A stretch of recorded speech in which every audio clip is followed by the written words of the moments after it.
There is a play, my lord, some 10 words long, which is as brief as I have known a play. But by 10 words, my lord, it is too long, which makes it tedious. For in all the play there's not one word apt, one player fitted. And tragical, my noble lord, it is, for Pyramus therein doth kill himself. Which, when I saw rehearsed, I must confess made mine eyes water.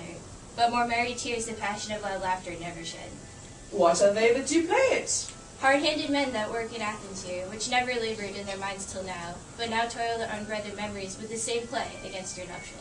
And we will hear it! No, my lord, it is not for you. I have heard it over, and it is nothing, nothing in the world, unless you can find sport in their intents, extremely stretched and con with cruel pain to do you service. I will hear that play, for never anything can be amiss when simpleness and duty tender it.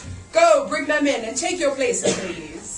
I love not to see wretchedness overcharged, and duty in the service perishing. Why, my sweet, you shall see no such thing. The prologue is addressed. Let him approach. If we offend, it is with our goodwill, that you should think we come not to offend, but with goodwill, to show our simple skill, that is the true beginning of our end. Consider then, we come not in despite, we do not come as minded to contest you.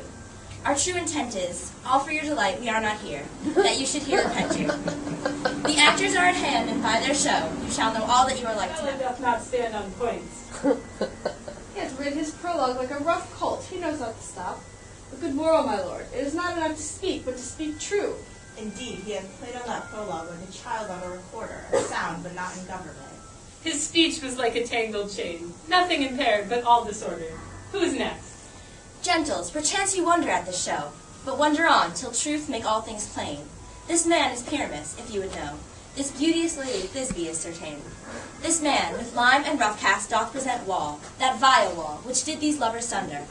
And through wall's chinks, poor souls, they are content to whisper, at the which let no man wonder. This man, with lanthorn dog and bush of thorn, presenteth moonshine, for if you will know, by moonshine did these lovers think no scorn, to meet and then is tune, there to woo. This grisly beast, which Lion had by name, the trusty Thisbe, coming first by night, did scare away, or rather did affright. And as she fled, her mantle she did fall, which Lion vile with bloody mouth did stain. Anon comes Pyramus, sweet youth and tall, and finds his trusty Thisbe's mantle slain. Whereat with blade, with bloody, blameful blade, he bravely broached his boiling, bloody breast, and Thisbe, tarrying in mulberry shade, his dagger drew and died. For all the rest, let lion, moonshine, wall, and lovers twain at large discourse, while here they do remain. I wonder if the lion be to speak. No wonder, my lord, one lion may, and many asses hear talk. In this same interlude it doth befall that I, one Snap by name, present a wall, and such a wall as I would have you think that had it in it a cranny hole or chink, through which the lovers, Pyramus and Thisbe, did whisper often very secretly. This loam, this rough cast, and this stone doth show that I am that same wall. The truth is so. And this the cranny is, bright and sinister, through which the beautiful lovers are to whisper. Would you desire Lime and Hair to speak any better? It is the wittiest partition that I ever heard discourse, my lord. Pyramus draws near the wall. Silence. Oh, the grim, look night. Oh, night, with hue so black. Oh, night, whichever our twin day is not. Oh, night, alack, alack, alack. I fear my Thisbe's promises forgot. And thou, O wall, O sweet, O lovely wall, which stands between her father's ground and mine. O wall, O sweet and lovely wall, show me thy cheek to blink through with mine eye. Thanks, courteous wall, do have shield thee love for this, but what do I see? No Thisbe do I see, wall, through whom I see no bliss. Cursed be thy stones for thus deceiving me. The wall, methinks, being sensible, should curse again. No, in truth, should not. Deceiving me is Thisbe's cue. She said, enter now, and to spy her to the wall. You shall see, for as I told you, yonder here she comes. Oh, wall, full often hast thou heard my moans for parting my dear Pyramus and me. My cherry lips have kissed thy stones, thy stones with lime, and hair did up indeed. I see a voice. Now will I to the chink. what thou art, my love, I think. Think what thou wilt. I am thy lover's grace, and like Lymander am I trusty still. And I, like Helen, till the babes me kill. Not shaftless to Procris was so true. As shaftless to Procris, I to you. Oh, kiss me through the hole of this vile wall. I kiss the wall of whole, not your lips at all. But thou and these two meeting straightway. Did life to death, I come without delay. Thus have I, Wall, my part discharged so, and, being done, thus Wall away doth go. Now is thy moon used between the two neighbors? No remedy, my lord, when walls are so willful to hear without warning. This is the silliest stuff that ever I heard. The best in this kind are but shadows, and the worst no worse if imagination amend them. It must be your imagination, not theirs. If we imagine no worse of them than they of themselves, they may pass for excellent men. Here come in two noble beasts, a man and a lion. You, ladies, you, whose gentle hearts do fear the smallest monstrous mouse that creeps on floor, may now perchance both quake and tremble here, when lion, rough in wildest rage, doth roar. But know that I, as snug the joiner, am a lion fell, nor else no lion's dam. For if I, as lion, were to come in strife into this place, 'twere pity on my life. A very gentle beast, son of good conscience. The very best of the beasts, my lord, that I e'er saw. This lion is a fox for all his valor. True, and a goose for his discretion. Not so, my lord, for his valor cannot carry his discretion, and the fox carries the goose. His discretion, I am sure, cannot carry his valor, for the goose carries not the fox. But it is well, leave him to his discretion, and let us hear the moon speak. This lanthorn doth the horn and moon present. He should have worn the horns on his head. He is no crescent, and the horns are invisible within the circumference. This lanthorn doth the horn and moon present. Myself the man in the moon do seem to be. This is the greatest error of all the rest. The man should be put into the lanthorn. How else is it that the man is the moon? He dares not come there for the candle, for, you see, it is already in snuff. I'm aware of this moon, what he would change. It appears by the small light of his discretion that he is in the wane. But still, in all courtesy, with all reason, we shall stay the time. Proceed, moon. All I have to say is that this lanthorn is the moon. I, the man in the moon, this thorn bush, my thorn bush, and this dog, my dog. Why, all these should be in the lanthorn, for all these are in the moon. But silence, here comes Thisbe. This is old Neve's tune. Where's my love? Oh. Roar! Well roared, lion. Well run, Thisbe. Well shone, moon. Truly, the moon shines with good grace. Well moused, lion. And then came Pyramus. And so the lion vanished. Sweet moon, I thank thee for thy sunny beams. I thank thee, moon, for shining now so bright. For by thy gracious, golden, glittering gleams, I trust to take of truest Thisbe's sight. But stay! O spite! But mark! Poor knight! What dreadful dole is here? Eyes, do you see? How can it be? O dainty duck, O dear, thy mantle good, stained with blood. Approaching furies fell. Fix, come, catch thread and thrum, quell, crush, conclude, and quell. His passion and the death of a dear friend would go near to make a man look sad. Be true, my heart, but I pity the man. Oh, wherefore, nature, didst thou lions frame, since lion vile hath here devoured my dear, which was the fairest dame, that lived, that loved, that liked, that moved with cheer?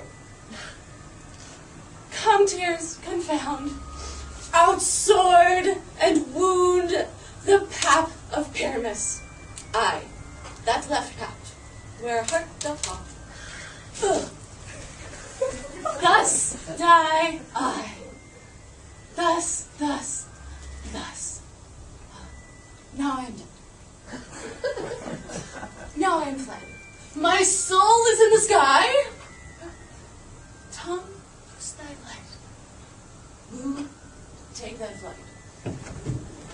Now, die, die, die, die, die.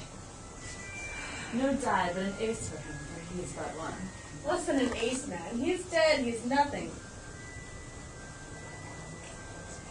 With the help of a good surgeon, he may yet recover, and yet prove an ass. How do we get Moonshine is gone before Thisbe returns to find her lover? She will find him by starlight. Here she comes, and her passion ends the play. Oh, methinks she should not use such a long one for such a pyramid. I hope she will be brief. A moat will turn the balance, which Pyramus, which Thisbe is the better. He for man, God warrant us, she for a woman, God bless us. Ah, she hath but spied him already with those sweet eyes. And thus she means Medelicite. Asleep, my love? What? Dead, my dog? Oh, Pyramus, arise! Speak, speak! Quite dawn? Dead? Dead? A tomb must cover thy sweet eyes. These lily lips, this cherry nose, these yellow Celtic cheeks are gone, are gone. Lovers make moan. His eyes were green as snakes. Oh, sisters three, come to me, with hands as pale as milk. Lay them in gore, since you have shore with shears his thread of silk. Tongue, not a word. Come, trusty sword, come. Wait, my breast improve. And farewell, friends, lest this be end. Adieu, adieu, adieu. Moonshine and Lion are left to bury the dead. I am wall, too. No. I assure you, the wall is down that parted their fathers. Will it please you to see the epilogue? Or to hear a Bergamask dance between two of our company? No epilogue, I pray you, for your play needs no excuse. When all the players are dead, there need none to be blamed. Marry, if he that had writ it had played Pyramus, and hung himself in Thisbe's garter, it would be a fine tragedy. And so it is, and very notably discharged. But come, your Bergamask. No epilogue.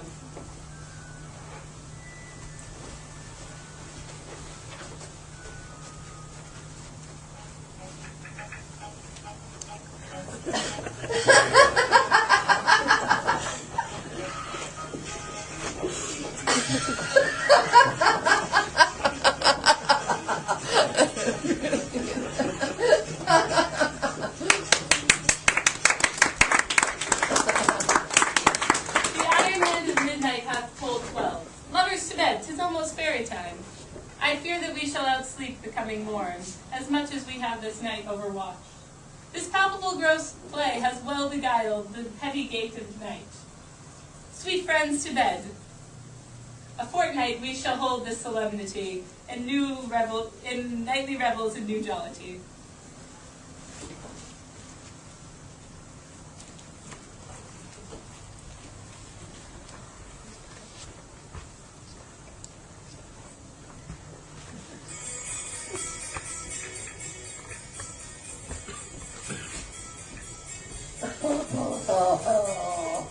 Now the angry lion roars, and the wolf behowls the moon, whilst the heavy plowman snores, all with weary tasks are done. Now the wasted brands do glow, and the screech owl, screeching loud, puts the wretch that lies in woe in remembrance of a shroud. Now it is the time of night that the graves all gaping wide, every one lets forth his sprite, in the churchways pass to glad.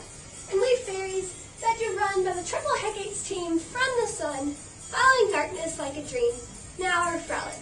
Not a mouse shall disturb this hallowed house. I am sent with broom before, to sweep the dust behind the door. Through the house give glimmering light, by the dead and dreary fire. Every elf and fairy sprite hop as light as bird from briar. And this ditty after me, sing, and dance it trippingly. First rehearse your song by rote, to each word a warbling note. Hand in hand with fairy grace, will we sing and bless this place. Now until the break of day, through this house each fairy stray, and to the best bride bed will we, which by us shall blessed be. and the issue they create ever shall be fortunate. So shall all the lovers three ever true and loving be, and the blot of nature's hand never shall an issue stand. No mole, hairlip, nor scar, no mark prodigious such as are despised in nativity, shall upon their children be. With this field do consecrate, every fairy take his gate. In this several chamber blessed, in this palace with sweet peace, and the owner of it blessed, ever shall in safety rest. Trip away, make no stay, meet me all by break of day. If we shadows have offended, think but this, and all is mended, that you have that slumbered here, while these visions did appear. And this weak and idle theme, no more yielding but a dream. Gentles, do not reprehend. If you pardon, we will mend. And as I am an honest puck, if we have an earned luck, now to escape the serpent's tongue, we will make amends ere long, else the puck a liar call. So good night unto you all. Give me your hands if we be friends, and Robin shall restore amends. I'm sure that we spent more time on it than we would have, like, doing a midterm, but it was fun. No, like, I think we enjoyed practicing for it. So Yeah, I learned that I missed a lot of the jokes because I didn't realize so much that they were making fun of them until we Did it. And like acting it out kind of made the comical side of Shakespeare more appealing. Did you see anything you didn't see when you were reading it? I think it's easier to understand it when you see it, because I mean it makes sense because it's written to be heard, not read. Right. It's and to be performed. Anything else? So I should continue to offer the option. I'm sorry. I was entertained. I'm not sorry at all. I